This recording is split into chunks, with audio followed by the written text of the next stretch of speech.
Hi guys, it's me.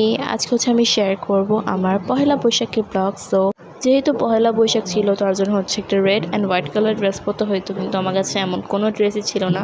তার জন্য আমি নর্মাল সিম্পল একটা ড্রেস পরলাম, এবং এই ড্রেসটা মোটামুটি সুন্দরই ছিল।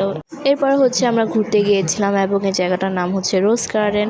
আমি জানি জায়গাটা অনেকজনই চিনেন, কিন্তু গাইস সেদিন ওখানে অনেক বেশি ভিড় ছিল, এবং ভিড় থাকারও কথা, কারণ সেদিন ছিল পহেলা বৈশাখ এবং অনেক মানুষ আসছিল, এবং সবাই শাড়ি পরে আসছিল, সবাইকে অনেক বেশি সুন্দর লাগছিল।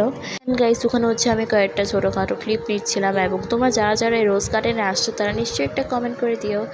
এবং সেদিন অনেক গরম ছিল, আর আমি ঘেমে আমার অবস্থা সিরিয়াস হয়ে গেছিলো, কিন্তু এখানে পরিবেশ অনেক বেশি ভালোই ছিল, মানে মোটামুটি আর কি চলে।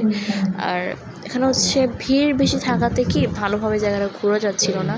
এরপরে আমরা বাইরে এসে কটন ক্যান্ডিটা খাই, এবং এরপরে আমরা সুলতান ডাইনে যাই। ওখান থেকে আমরা কাচ্চি অর্ডার করি, এবং ওখানে কাচ্চিটা অনেক অনেক বেশি মজা ছিল। এবং ওখানে যাই আমরা অর্ডার দিই জাফরানি শরবতটা এবং এই মাটন কাচ্চিটা, এবং এই মাটন কাচ্চিটা অনেক বেশি মজা ছিল। আর গাইস আমার খাওয়া সেরা কাচ্চি সুলতান ডাইনের কাচ্চি, এবং আমার সুলতান ডাইনের কাচ্চি অনেক বেশি ভালো লাগে। আর গাইস তোমরা কারা কারা এই কাচ্চিটা ট্রাই করছো নিশ্চয়ই কমেন্ট করে জানাও। এবং গাইস লুক এট দিস, এই কাচ্চিটা গাইস অনেক মজা, অনেক। তোমরা একবার হলো ট্রাই করো, অনেক মজা।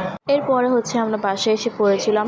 বাসায় আসার পর আমি আমার নিউ কম্পিউটারে গেমস খেলছিলাম, এবং কম্পিউটারটা আমার ছিল না, এটা ছিল আমার ভাইয়ের কম্পিউটার। এবং guys I hope you like my video, so thank you for watching, bye by.